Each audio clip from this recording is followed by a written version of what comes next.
Stéphane Martin, bonsoir. Bonsoir. Vous êtes le directeur du musée du Quai Branly qui a donc prêté ses œuvres au musée de Tahiti et des îles. Alors, est-ce qu'on peut dire que Paul Jacoulet, c'est un artiste qui est plus connu en Asie et même aux États-Unis qu'en France? Ah oui, indiscutablement, il est peu connu en Europe, alors qu'en Asie, il est respecté comme un des derniers maîtres de l'estampe.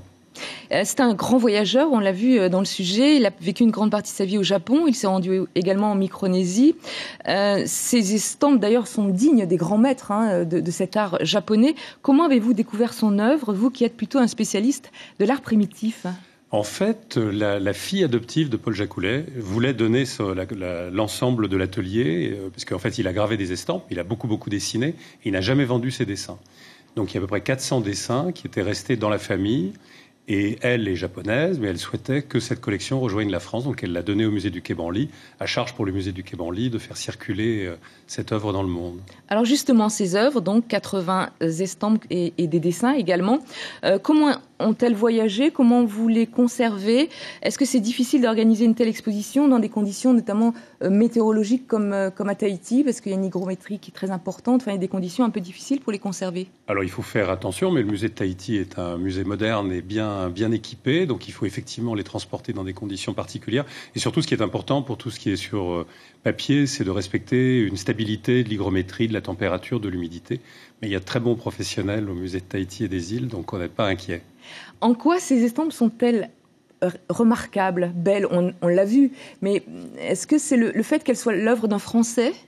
Alors d'abord, ce qui est extraordinaire chez Paul Jacoulet, c'est que, comme vous l'avez dit, il est arrivé à 3 ans au Japon. Est-ce qu'il est français? Est-ce qu'il est japonais? Il a été élevé en japonais, en anglais. Donc on sent dans son travail à la fois l'influence de la belle époque européenne et très fortement l'influence d'Utamaro. Donc il y a un mélange très original. Et puis il s'est rendu dans des parties du monde, en particulier la Micronésie, qui était à l'époque sous mandat japonais, où personne ne pouvait aller. Donc il est un des seuls artistes à avoir documenté la vie en Micronésie dans les années 30, à l'époque de l'occupation japonaise. Alors j'ai deux petites questions pour terminer à vous poser. La première, vous connaissez bien Jacques Chirac, vous avez beaucoup travaillé avec lui au musée du Quai Branly. Est-ce qu'il connaît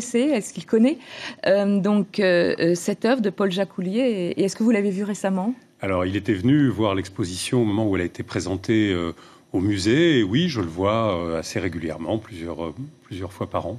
Et une dernière question, vous êtes un fan de tatouage, c'est un secret pour personne. Vous êtes fait un tatouage à Tahiti? Je me suis fait plusieurs tatouages à Tahiti, oui, j'ai commencé jeune quand j'avais fait mon service militaire ici, donc je suis une belle collection de tatouages polynésiens.